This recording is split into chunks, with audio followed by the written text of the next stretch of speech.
Tá bom? Atos 2:42. E eles se dedicavam ao ensino dos apóstolos e à comunhão, ao partir do pão e às orações. Segura aí, segura lá. Nós vamos trabalhar os domingos seguinte: ensino dos apóstolos é um domingo, comunhão é outro domingo, partir do pão é outro domingo e orações é outro domingo, tá? Vocês entenderem o que nós estamos trabalhando. Continua. Todos estavam cheios de temor e muitas maravilhas, sinais eram feitos pelos apóstolos. E os que criam mantinham-se unidos. Olha só, a palavra comunhão aparece de novo. Ó. E os que criam mantinham-se unidos e tinham tudo em comum. Continue. Vendiam suas propriedades e bens e os distribuíam conforme a necessidade de cada um. Todos os dias continuavam reunindo-se, olha aí, a comunhão novamente, no pátio do templo, partiam o pão em casa. E juntos, comunhão, participavam das refeições com alegria e sinceridade de coração, louvando a Deus e tendo simpatia de todo o povo. Olha que interessante. Louvando a Deus e tendo a simpatia. Eles não eram tidos como antipáticos. Ah, lá vai os crentes bobos, bestas, antipáticos. Eles tinham a simpatia de todo o povo. Né? Porque era uma igreja simpática. Porque a gente fala assim, a igreja não tem que ser simpática. Crente não tem que ser simpático. Santidade, aí a pessoa acha que santidade é uma cara amarrada, fechada, né? E tem nada a ver uma coisa com a outra. E o Senhor lhe acrescentava diariamente os que iam sendo salvos. Amém? Amém? E aí nós vamos ver no versículo 42, coloca de novo, Thaís, por favor. E perseveravam na doutrina dos apóstolos e na comunhão. Comunhão. A palavra comunhão aqui, eu não sou muito de dar significado das palavras, porque eu acredito que as pessoas vêm para a igreja não para aprender significados, mas para ter resposta para os seus problemas, né? Mas eu preciso dar o significado dessa palavra. A palavra no grego aqui quer dizer koinonia. A palavra literal é koinonia, que quer dizer comunhão, intimidade, compromisso de comunhão, compromisso de propósito, entrega, participação, estar no mesmo lugar, unidos à frente da batalha, separados, juntos, completos, inteiros, com uma mente comum a todos, unissono, uma imagem musical, harmonizados de tal forma, é uma orquestra sob a direção do maestro, e assim nós somos como o Espírito Santo. Então, estar em comunhão é muito mais além do que vir ao culto ao domingo, do que estar aqui domingo após domingo. E nós fazemos isso muitas vezes. Ah, eu sou de tal igreja, eu estou indo para aquela igreja. Você é de qual comunidade? Não, eu não me envolvo em nenhuma. Eu estou indo naquela igreja. Você nos chama mini igreja, porque o processo é esse. Aquela igreja, esta igreja, mini igreja. Quando você está apontando aquela igreja é porque você não está envolvido. Quando você fala esta igreja, você não está envolvido. Mas quando você fala mini igreja, você toma posse de um lugar que pertence a você. Então, muitos vivem um relacionamento superficial de comunhão. O que vai te surpreender é que nós vamos trabalhar a palavra comunhão não só no aspecto da igreja, dessa convivência que nós temos, desse compartilhar do pão contínuo em relação até a volta de Cristo. Mas nós vamos trabalhar a palavra comunhão dentro de um contexto de unidade. Mas vamos caminhar. Koinonia, como eu já falei, é uma palavra grega que quer dizer companheirismo, compartilhar e comunhão. Somos unidos por 3 elementos: amor, fé e encorajamento. Abra sua Bíblia em Filipenses, capítulo 2, versículo 1. Filipenses 2, 1. Bora, Thaís. Deixa no ponto. Portanto, se há algum encorajamento, lembra que eu falei que a comunhão ela é alicerçada no amor, na fé e no encorajamento? se algum encorajamento em Cristo, se algum consolo de amor, olha amor, se alguma comunhão no Espírito, então a comunhão é no Espírito. Se há alguma afeição e compaixão, pode deixar aí, a comunhão é no Espírito. Em Atos dos Apóstolos tem essa característica, algo como um imã, uma energia, uma força, um ser, uma mente maior que unificavam aquelas pessoas, um propósito, algo além, algo sobrenatural. Tanto é que a Bíblia fala que eles estavam reunidos, a multidão reunida era cerca de 120 pessoas, e ali eles estavam em oração, chamando a presença, abrindo as portas do sobrenatural, para que algo acontecesse. E aí esse algo em Atos 2 foi a presença do Espírito Santo, e de repente veio do céu um som como de um vento impetuoso, e encheu toda a casa, e viram ali línguas repartidas como de fogo, e todos foram cheios com o Espírito Santo. E aí Pedro se levanta, prega o Evangelho, e a Bíblia fala, e naquele dia 3.000 homens foram batizados. E aí ele continua o texto falando, era na doutrina dos apóstolos, era na comunhão, era no partir do pão e nas orações, porque algo puxava, unia, juntava de tal forma que eles se tornavam inseparáveis. É isso que nos une. É isso que nos faz diferente do mundo. É isso que faz cada unidade uma unidade única. Deus não quer a unidade só porque Ele quer. Deus não deseja a unidade só pelo capricho comum. Não. Porque na realidade, Deus, quando Ele fala de unidade, e Ele nos chama a unidade, e por toda a Bíblia, você vai ver a Bíblia falando de unidade, você vai ver que a unidade é exigida por Deus, porque Ele é um Deus único, Ele é uma unidade, Ele é Pai, Filho e Espírito Santo em uma só pessoa. E quando Ele chega no Éden, Ele começa a fazer as coisas, Ele faz o homem a sua imagem e a sua semelhança, um homem que é espírito, que tem uma alma e que habita no corpo. Assim como Deus é trino, nós também temos uma tríade, nós possuímos a imagem e semelhança do Altíssimo. Dê uma salva de palmas ao Senhor por isso.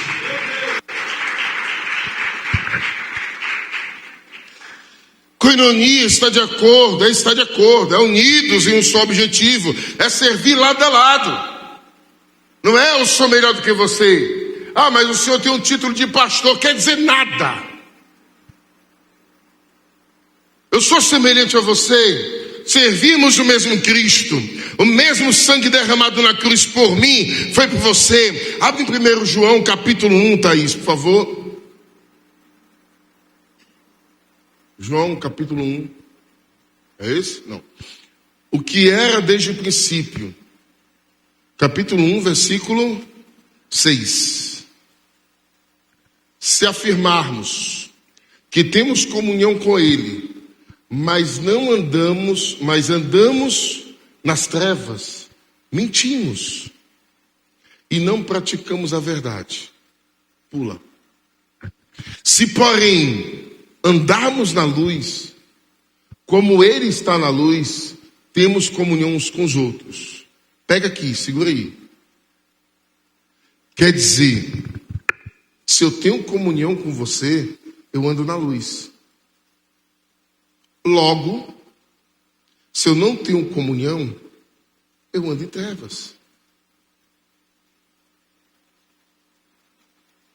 Você entende que há um aspecto muito mais profundo do que simplesmente estar sentado no mesmo espaço geográfico, muito mais do que você vir para um culto, muito mais do que você cantar os louvores, a gente fazer aquele coral bonito, é muito mais do que você estar aqui aos domingos sem se envolver, porque você chega aqui com as suas mazelas, dores, medos, ansiedades, e você fala, eu não quero me envolver, estou machucado, eu não quero me envolver, estou triste, igreja é tudo igual, pastor é tudo igual, e você carrega as suas enfermidades e rasteja, por onde passa você sangra, e a amargura, ela é a hemorragia da alma, e aonde você vai passando, você vai deixando o teu rastro de ferida, e a Bíblia fala que aquele que não anda em comunhão uns com os outros, anda nas trevas, porque o diabo ele quer te isolar.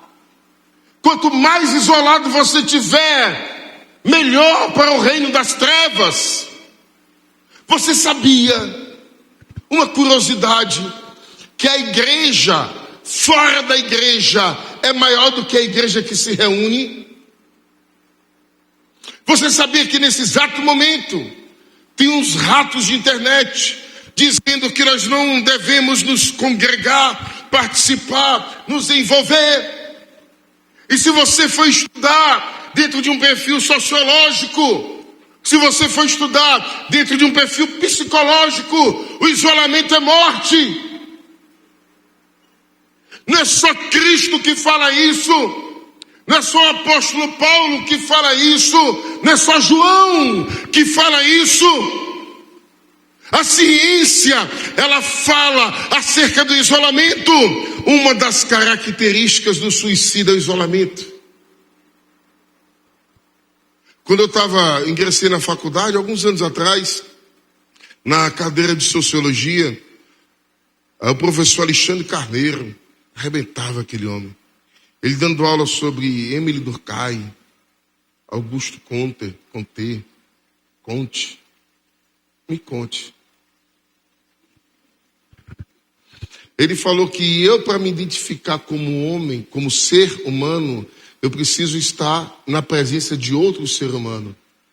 Porque se você pegar uma pessoa e colocar ela numa ilha isolada, deserta, ela deixa de ser humana, ela se torna só um animal, porque eu só me torno humano na presença de outro humano, é quando eu enxergo as minhas qualidades, eu enxergo de fato quem sou, eu enxergo os meus defeitos, eu enxergo o meu semelhante. Quando Deus ele foi fazer o homem no Éden, ele fez o homem, e a Bíblia fala que macho e fêmea ele fez, mas não é bom que o homem esteja só, macho e fêmea ele fez, quer dizer, o homem tinha o DNA X, Y, já está lá em Gênesis, mas ele fala, não é bom que o homem esteja só, far-lhe uma adjuntora. O homem, ele fez do barro. Por que ele não fez a mulher do barro? Como foi que ele fez a mulher? Botou o homem para dormir, para não dar opinião. Tirou o homem, a mulher da costela do homem, porque ele queria semelhantes. E de lá para cá a humanidade ela é gerada de dentro para fora. Nós nascemos de mulher, de uma fecundação entre a união do homem e da mulher, porque Deus nunca quis que a humanidade ela nascesse de um ovo, ela nascesse isolada, ela surgisse assim de uma bactéria. Deus sempre quis que o homem e a mulher surgisse dentro de uma família. A Bíblia fala, ele faz o órfão habitar em família, dentro da comunidade, da igreja. Você não é órfão, porque você tem um Pai e o Espírito Santo que habita em você, que clama, Abba, Pai. Meu Deus, dê uma salva de palmas ao Senhor Jesus Cristo. Ele habita em você e faz você habitar em família.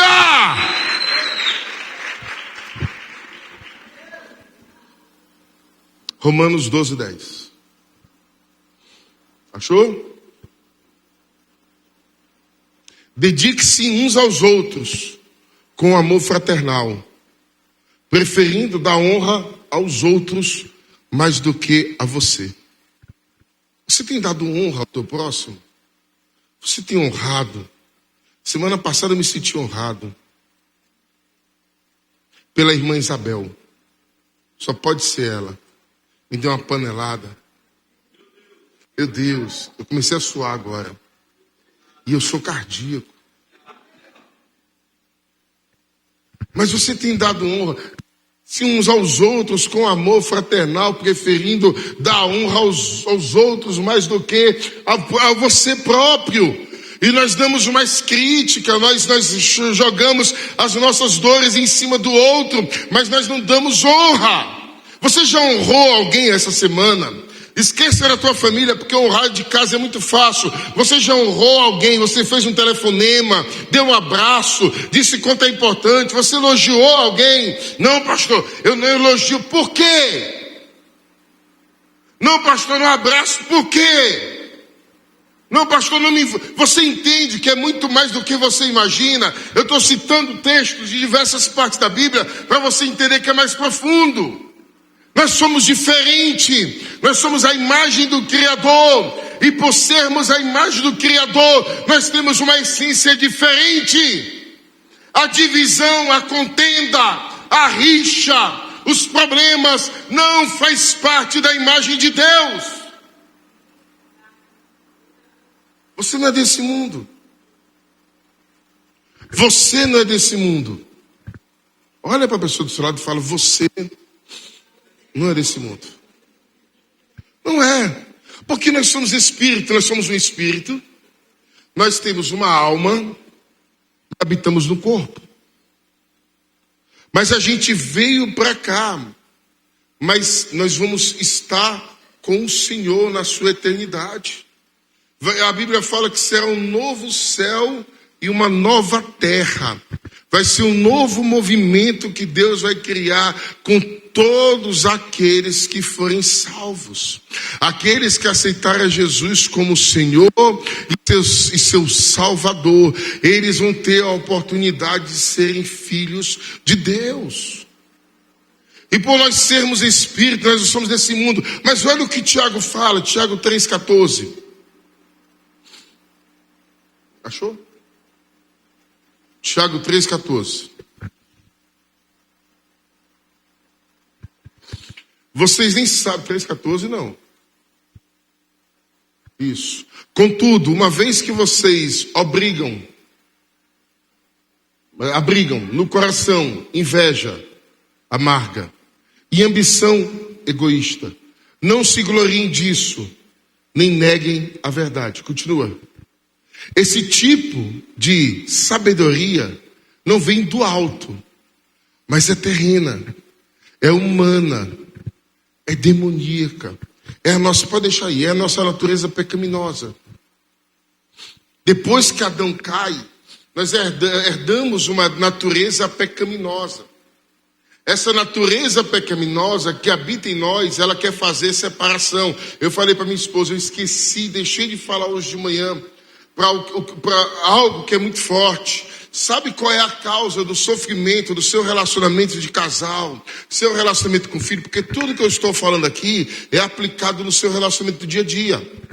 Porque Deus, Ele nos quer unir em todos os sentidos. Você habita numa família, você tem um filho, você tem um pai, você tem um amigo, em todas as áreas, é no seu trabalho. Sabe qual é a estratégia do diabo para causar sofrimento na tua vida? A palavra é separação, porque a separação ela causa sofrimento. Pastor, é bíblico isso? É, vamos lá para o Éden. Quando Deus faz um homem e a mulher, Ele coloca uma árvore no meio do jardim, lá surge uma serpente, e aquela serpente, a primeira ação dela é separar o homem de Deus. O homem da mulher, foi a mulher que tu me deste, Senhor. Não sei porque eu olhei para o Davi. Não. Aí quer separar, Deus vem, tem aquele diálogo com Adão, que outro dia a gente fala sobre isso aí, e ele é expulso do jardim. Quando ele é expulso do jardim, Caim mata Abel. Deus chega para Caim e fala: onde está teu irmão? Aí ele fala: não sei, por acaso sou eu o tutor, o cuidador do meu irmão? Caim, o sangue do teu irmão clama a mim desde a terra. Caim, ele comete o primeiro homicídio. Havia na humanidade 4 pessoas: Adão, Eva, Caim e Abel. Caim, ele conseguiu matar o seu irmão por causa da natureza pecaminosa que vem de Adão. E nós herdamos essa natureza. De lá para cá você vai ver a Bíblia em movimentos de unir e mostrando os movimentos de separação. Toda separação é a raiz do sofrimento de um relacionamento. Só você lembrar, se você já teve algum casamento, o teu primeiro casamento, a separação veio com dor, com trauma, com angústia. Você machucou alguém. O divórcio, escuta o que eu vou lhe falar. Toda separação dentro de um divórcio deixa um rastro de dor. As pessoas saem machucadas, os filhos saem magoados, os pais, os sogros, os amigos, todos se machucam. Não é só o homem, não é só a mulher que se machuca dentro de uma separação. Da mesma forma é uma amizade, da mesma forma é uma família quando se separa, da mesma forma é uma igreja. E a separação, a divisão, não provém de Deus, não tem base bíblica. E para justificar nossas enfermidades, nós usamos o nome de Deus. Em vão. Não foi Deus que... Eu me separei da minha esposa, pastor, porque eu senti de Deus. Já ouviu isso? Eu ouvi isso de um pastor. Há anos atrás, o cara deixou a esposa. Eu sentei com ele para conversar. Eu saí da minha casa, ele estava lá na praia do Icaraí. Ele me ligou chorando. Eu sentei com ele numa mesa, comecei a conversar com ele. Pastor, ele olhou para mim e falou: não, Deus me deu livramento. Deus me tirou do meu casamento, porque a minha esposa, eu não suportava mais ela. Não voltou para a esposa, casou com outra, não tinha mais respaldo para poder ministrar na geografia dele, foi embora, está lá em São Paulo, se escondendo. Mas o teu pecado, quando você está falando mal do teu irmão, quando você está falando mal do próximo, quando você está falando, criticando, escute, não está em oculto. Porque Deus está vendo o tamanho da tua língua. E o teu deserto é do tamanho da tua língua. Você entende isso? É muito mais do que você. Eu nem comecei a pregar, eu ainda vou. Meu Deus. O pastor Elton falou: pastor, o senhor fica à vontade. Mas eu não consigo ficar. A separação, ela traz todo o sofrimento, qualquer separação. Separar o homem de Deus, separar o pai do filho.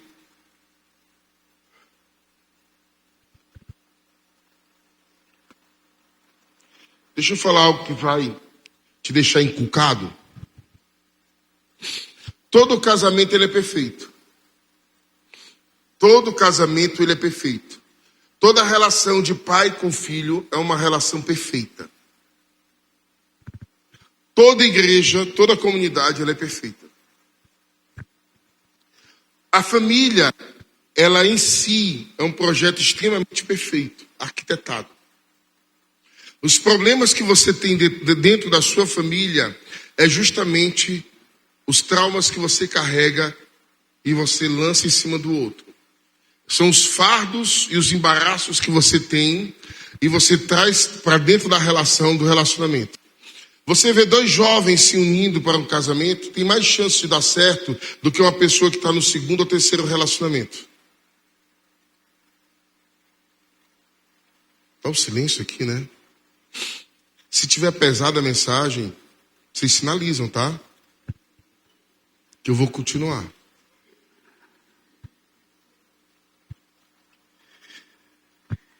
As imperfeições são causadas por nós, o homem e a mulher.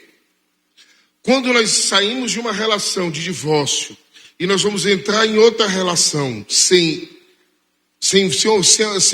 acontecer um preparo na minha mente, na minha alma, se eu me preparar emocionalmente e espiritualmente, eu entro na outra relação já com prazo de validade. É por isso que você conhece algumas pessoas, não estou falando de você.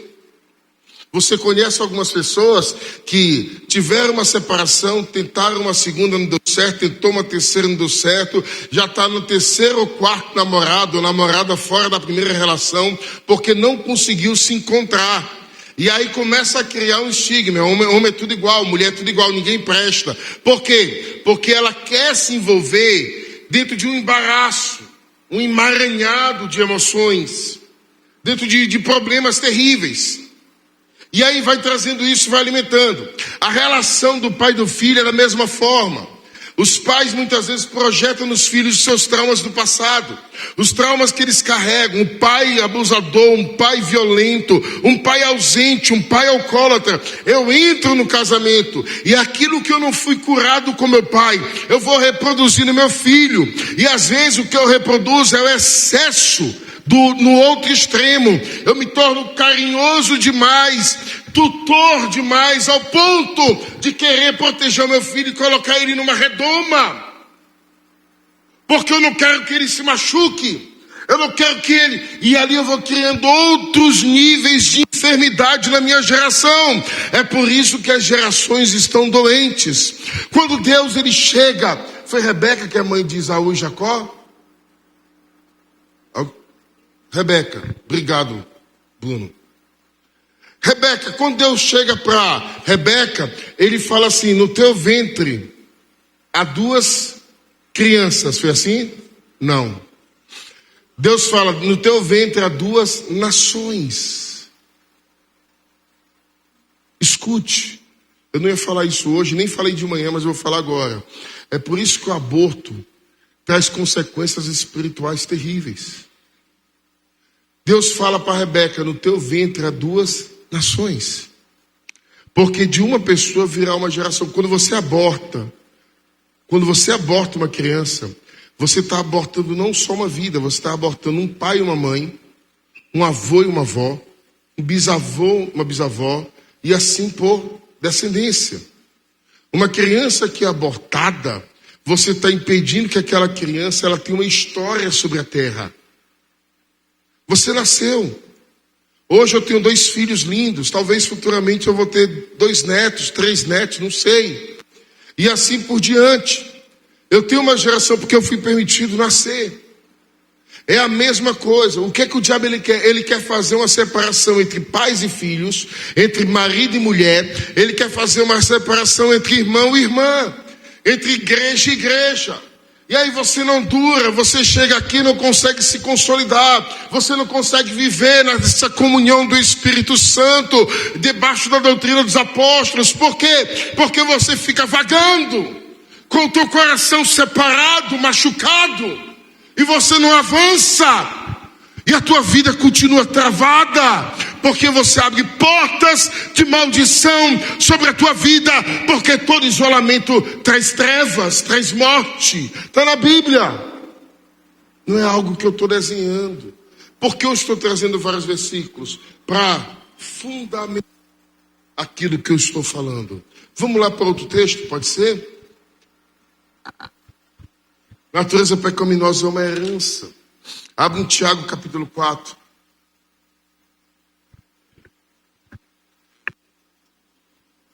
A minha essência não tem carnalidade. A minha essência não tem carnalidade. Mas a minha natureza pecaminosa tem. Quando eu me conecto com Deus, eu fujo da natureza pecaminosa. Eu evoluo à estatura do varão perfeito. Tiago 4:1. De onde vêm as guerras e brigas que há entre vocês? Não vem das paixões que guerreiam dentro de vocês? Vai. Tá isso? Tá tudo bem? Vocês cobiçam coisas, mas não as têm. Matam, invejam, mas não conseguem obter o que desejam. Conseguem obter o que desejam. Vivem lutando, fazendo guerras. Não tem porque não pedem. Escuta, esses 2 versículos vai cair, sabe aonde? Passa aí. Pedem, mas não recebem porque pedem com más intenções. Vai cair na oração. Ele fala das guerras, das contendas, das divisões. Teu casamento vive em guerra, tua família em contenda. Na igreja você não se une. Aí você vai orar, Deus não me escuta. A tua vida, desculpa o linguajar, por favor, não se ofenda. A tua vida é uma pindaíba, é um problema. Você não consegue se unir com nada. Todo mundo é errado. Você é um crítico de carteirinha. E você ainda acredita que você tem intimidade com Deus. A tua esposa reclama de você. Os teus filhos não te aguentam. O cachorro sai do meio quando você passa. Tem gente que nem um cachorro consegue ter perto. De tão ruim que é. Você é chato, meu irmão. Eu falei hoje de manhã, se uma pessoa te chama de cavalo, é uma perseguição. Se 3 pessoas te chamam de cavalo, é uma conspiração. Mas se todo mundo te chama de cavalo, compra uma ferradura. Se todos têm problema com Bob, o nome do problema é Bob.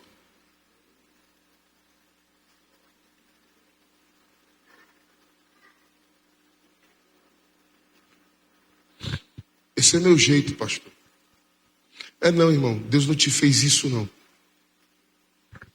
A minha esposa tem que aceitar. Deus não te fez desse jeito, não, irmão. Você adquiriu ao longo dos anos. Você formou esse teu jeitão ao longo dos anos. É possível mudar? É, porque em Cristo você é uma nova criatura. As coisas velhas ficam para trás e eis que tudo se faz novo. Oh meu Deus, tem alguém aqui esta noite que pode dar uma salva de palmas ao Senhor? Você pode viver uma mudança. É meu temperamento, ele toma. É meu comportamento, você é reeducado. É minha personalidade, você é convertido. Porque eu tenho o caráter de Cristo, eu tenho a mente de Cristo. Isso é chamado de metanoia. Eu não posso nem falar a palavra metanoia. Que a última vez que eu falei, pastor, o senhor só falou do GR metanoia.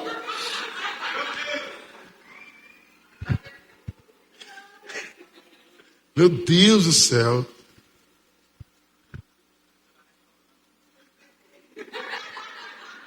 Nós construímos os problemas que estão à nossa volta.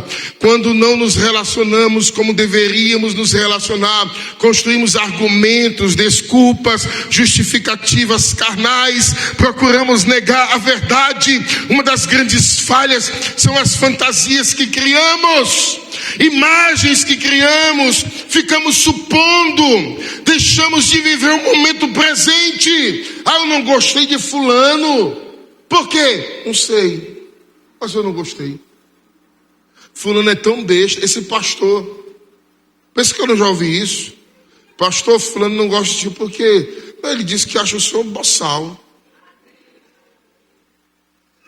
Mas por quê? Não sabe por quê? Porque o senhor é na sua, o senhor é sério. Eu sou calado. Eu sou sério, eu sou tímido para poder chegar e estar abordando assim, e aí? Eu sou tímido. Meu Deus do céu, os inimigos aqui. Senhor, fecha a boca.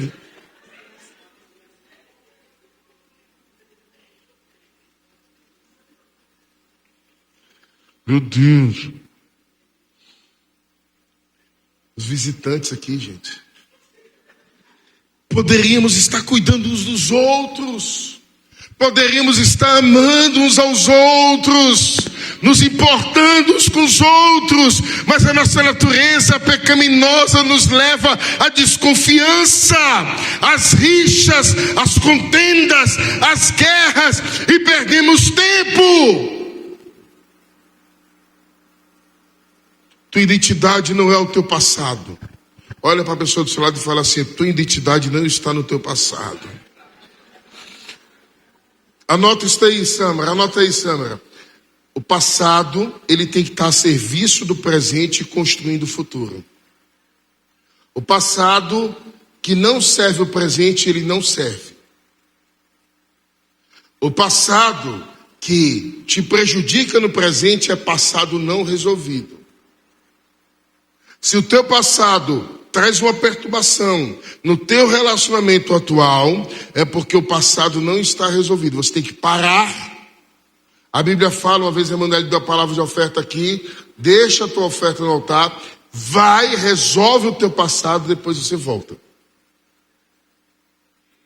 Porque até tua oferta, se você não tiver, se as tuas orações não chegam aos céus, se você pede e não está recebendo por causa das guerras.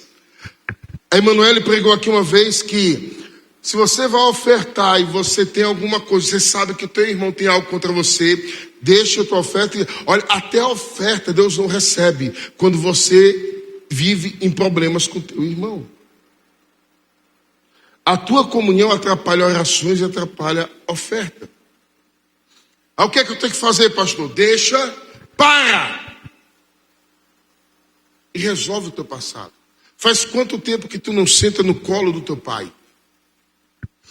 Pastor, eu sou adulto. Mas faz quanto tempo que você não dá um beijo na bochecha do teu pai? Não dá um beijo na testa da tua mãe? Você olha nos olhos e fala obrigado.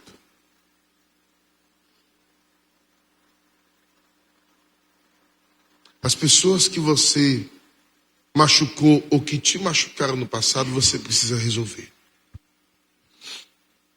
As igrejas que você passou e você saiu de lá de uma forma tão santa que não fala nem com os irmãos que você deixou, você tem que ir lá resolver. O pastor que você magoou quando você deu as costas, você tem que ir lá resolver. Porque o pastor lá orou por você, jejuou por você, abençoou a tua vida. Quando tu saiu, nem na mão dele pegou.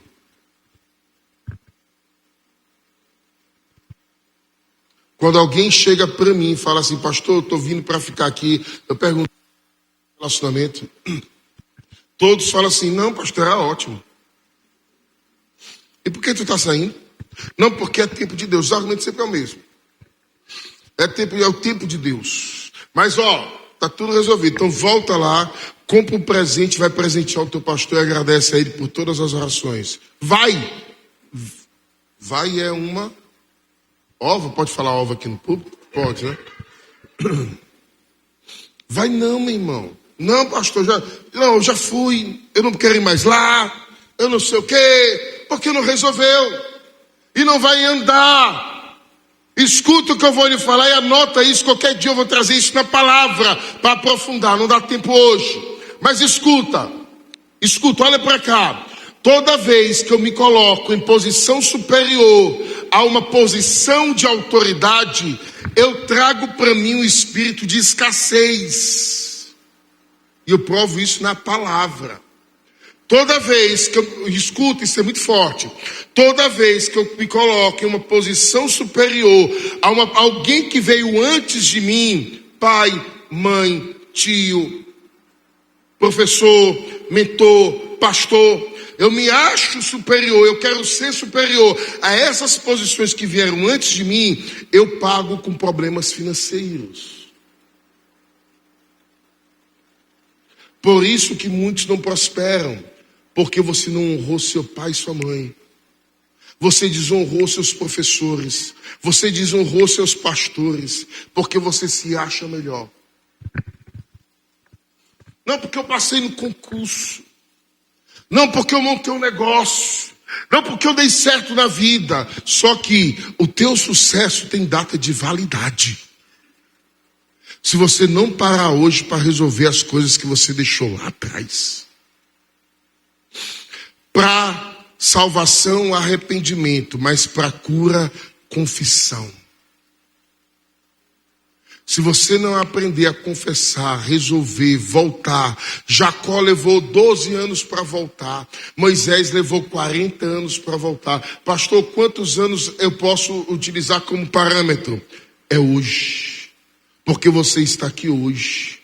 Mas se Jacó foi em 12 anos, ainda não passou. Peraí, pastor, faz 4 anos que eu não falo com meu pai. É hoje.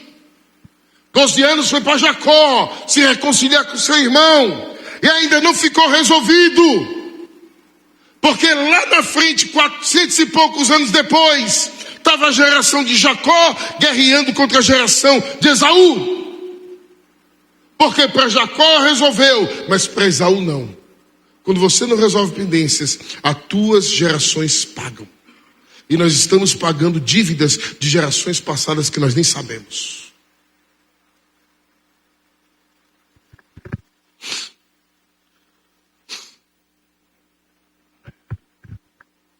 Tua identidade está em Deus. Ficamos em Deus. Experimentamos a comunhão presente. Na comunhão presente nasce a coinonia. Viver é relacionar-se. Relacionamento é vida. Na igreja primitiva ele se relacionava com a promessa, com o sonho da volta de Cristo. Ele se relacionava com o Espírito Santo. Por isso que em Filipenses fala a comunhão do Espírito, a comunhão dos santos. Sofremos quando nós não experimentamos a unidade. Unidade não é igualdade. O que é unidade, pastor? A unidade é um ponto de encontro, onde as divergências, as contradições, os opostos se experimentam mutuamente. É onde há respeito, porque se não houver respeito não tem unidade. Não existe igreja, não existe empresa, não existe família. Não é nem maior e nem menor, nem pior e nem melhor. Eu olho para o outro e me relaciono do jeito que ele é. Eu não sou melhor do que o Leandro, eu não sou menor, eu não sou pior, eu não sou maior, eu sou diferente, eu olho para ele e é essa diferença que nos une. Ah, mas ele tem que ser igual a mim. Não!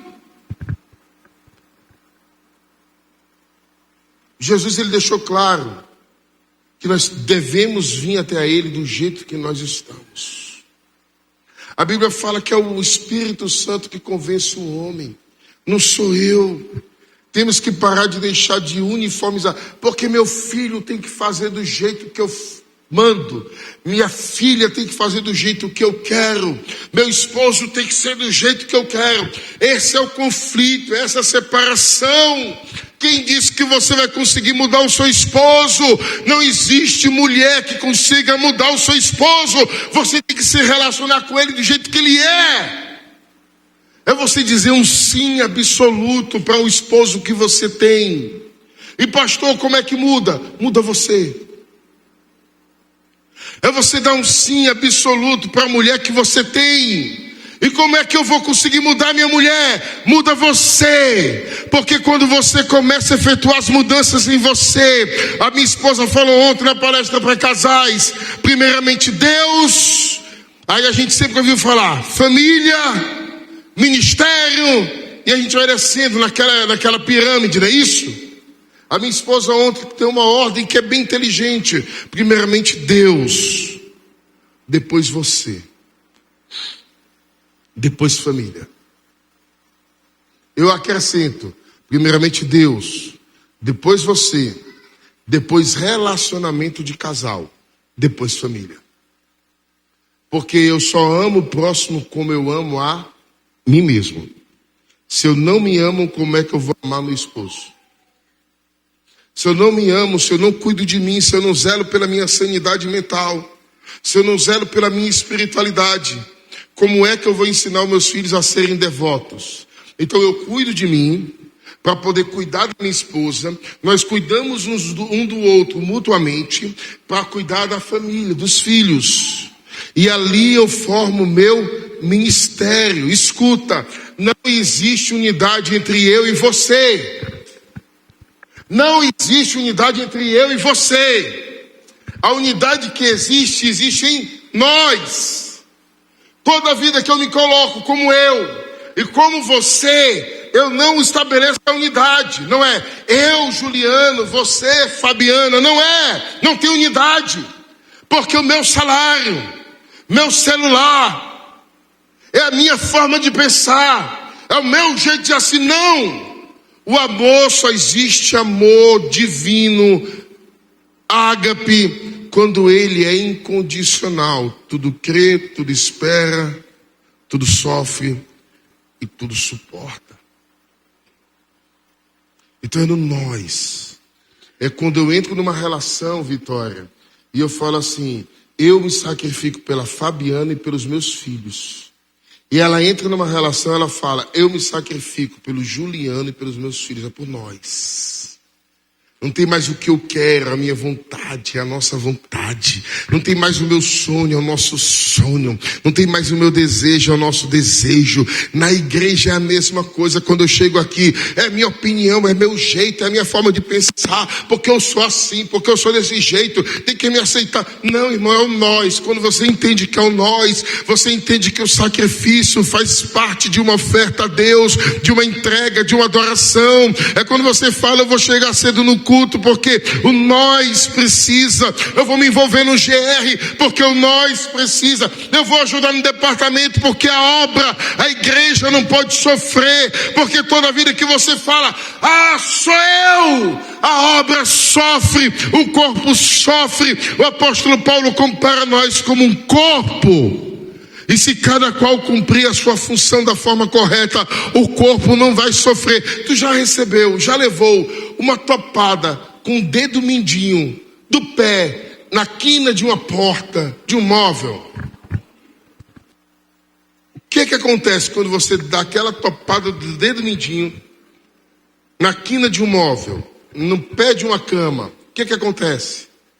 O teu corpo todo se dobra, não é assim? Ai! É o dedo mindinho, mas o corpo todo sofre. É o dedo mindinho, mas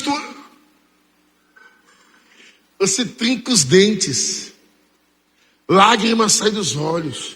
Você contrai a musculatura da mão. Não é assim? Mas é o dedo mindinho.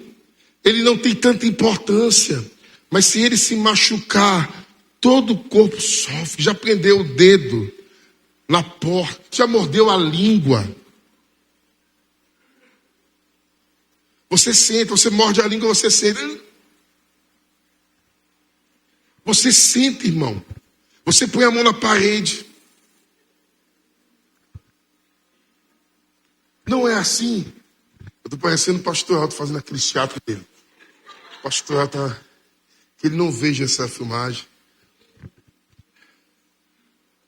Mas não é assim, Franco. Você machuca a ponta de um dedo, uma unha, um martelo na cabeça do dedo. Não, são as coisas pequenas, é isso que eu quero que você entenda. Que você não está bem no corpo, mexe com todo o corpo, você entende? Que quando você decide adoecer, você não quer se envolver, você está fazendo o corpo de Cristo sofrer. O teu silêncio pode ser a morte de milhares de vidas. Você entende que a tua paralisia, existe uma multidão esperando por você. Lá Isaías fala que de um virá a ser 1000. Se você começar a pregar o evangelho, você não sabe, mas aquela pessoa, a próxima pessoa que você vai pregar o evangelho, pode ser o novo Billy Graham que vai lotar um estádio. Imagina para o rapaz que um dia que pregou o evangelho para mim, se ele tivesse falado, eu não vou pregar o evangelho para esse rapaz, onde é que eu estava hoje? Você não pode banalizar as sementes que você planta. Cada pedaço do corpo tem uma função e tem uma necessidade. E para terminar, sobe banda. Enquanto a banda sobe, eu tinha mais coisas para falar, mas não vai dar tempo. Salmo 133. Os irmãos até sabem qual é a continuação do texto.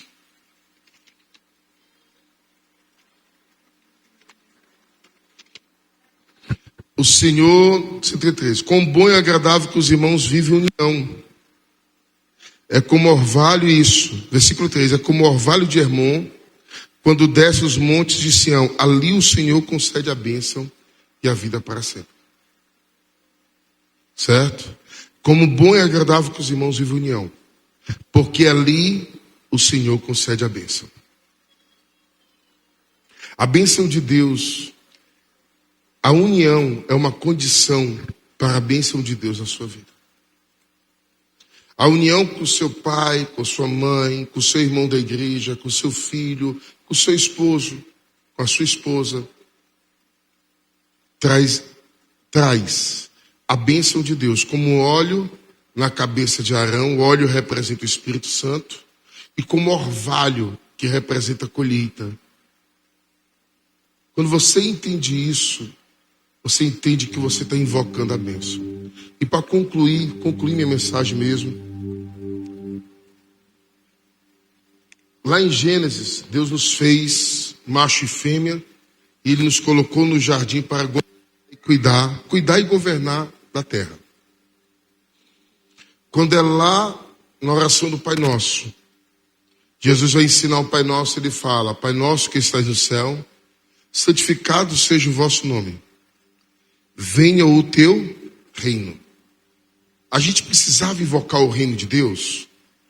Não, porque Ele é Deus. Mas nós temos o governo da terra. Lá no Salmo 115, no penúltimo versículo, fala assim: os céus é do Senhor, mas a terra Ele deu aos homens. Então nós temos o governo da terra. O homem, ele abre as portas na terra. Lá em Apocalipse, quando ele fala para a igreja de Éfeso, ele fala: eis que eu estou à porta e bato. Se alguém abrir, eu vou entrar. Então nós temos chaves em nossas mãos. Ele fala para Pedro: eu vos dei as chaves do reino. E Pedro representava a igreja. Eu vos dei as chaves do reino. Pedro, tu és pedra, sobre esta pedra edificaria a minha igreja. Ele deu para a igreja as chaves do reino. Então nós temos poder de abrir portas e fechar portas, irmão Genilson. Nós temos poder de abrir acessos ou fechar acessos. O diabo, ele tem entrado na sua casa e se andado porque você tem dado brechas. Por isso que muitas coisas na tua vida não andam, porque você vive ciclos. Você vive com um sentimento separatista, você se separa, você se isola. Você se isola dos demais e tem que ser da sua forma, do seu jeito. Carrega as suas referências passadas. Compara as pessoas com aquilo que você viveu de traumas. E você abre portas para que o diabo ele entre. E ele entra no seu casamento, na sua relação com os filhos, entra na igreja, no seu ministério. Tem gente aqui com o ministério parado há anos. Eu passei 7 anos com o meu ministério parado. Eu me separei da Fabiana em uma crise conjugal.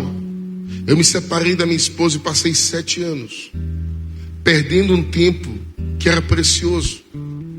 Até que um dia eu caí em si e falei: meu Deus, eu preciso voltar. E eu não precisava só voltar para a Fabiana, eu precisava voltar para o corpo.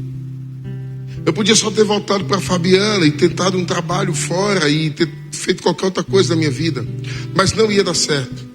Porque quando Deus escolhe uma pessoa, quando você abre portas para o diabo, você precisa de Deus para fechar essas portas. Eu posso até expulsar um demônio, mas a libertação ela se dá quando eu fecho portas na minha vida, no meu casamento. Eu fecho portas na relação com meus filhos. Eu fecho portas no meu ministério para que o diabo não entre. A Bíblia fala, a minha esposa até gosta de falar isso, nós precisamos orar a palavra. Mas quando Jesus ele orou a palavra, você vê que o diabo não fugiu. Ele repreendia na palavra. Satanás falava, ele falava: está escrito, Satanás. Demônio, está escrito, mas no final, se você ler o texto todo, ele fala: eu te repreendo. E ele repreendendo Satanás, Satanás foi embora. Ele fala: resistir o diabo fugirá de vós. Tem coisas que não basta simplesmente eu ser um crente e botar a Bíblia, ser um crente, me vestir de crente, estar aos domingos, cantar um louvor e botar uma camisa. Eu preciso, de alguma forma, eu preciso repreender o diabo. Me levantar como autoridade na minha casa, todos estão dormindo, e começar: Senhor, em nome de Jesus, eu chamo a tua presença aqui nesse lugar. E demônio, esta casa é minha. Por mais que seja de aluguel, mas está no contrato, o contrato tem o meu nome. Eu não aceito perturbação, ordem nenhuma espiritual que venha atrapalhar o meu casamento, mexer com os meus filhos, mexer com a minha família. Eu te dou uma ordem, eu te repreendo, Satanás. Eu te repreendo, demônio da minha casa, da minha empresa, da minha vida, da minha igreja. E se você não fizer isso, você não vai conseguir viver uma libertação. Arrependimento e confissão. Tudo que você ligar na terra será ligado nos céus, mas tudo que você desligar na terra será desligado nos céus. Você precisa se levantar com autoridade. Deus te deu autoridade sobre serpentes, sobre escorpiões. A Bíblia fala que todo poder, mas esse nome de Jesus, no nome de Jesus, através do nome de Jesus. Na Porta Formosa tinha um paralítico. O Pedro falou: eu não tenho prata, eu não tenho ouro, mas o que eu tenho eu te dou. Em nome de Jesus, levanta-te e anda. Você tem o nome mais poderoso da face da terra, e é por esse nome que nos unimos, é nesse nome que nos prostramos, é esse nome que nós adoramos, e é por ele que nos movemos. E esse nome esta noite vai quebrar qualquer maldição, qualquer legalidade das trevas sobre a tua vida, sobre a tua casa, sobre os teus filhos, sobre o teu casamento, porque hoje o novo céu nasce sobre a tua residência e Deus começa uma nova página na tua história. Dê uma salva de palmas e fique em pé.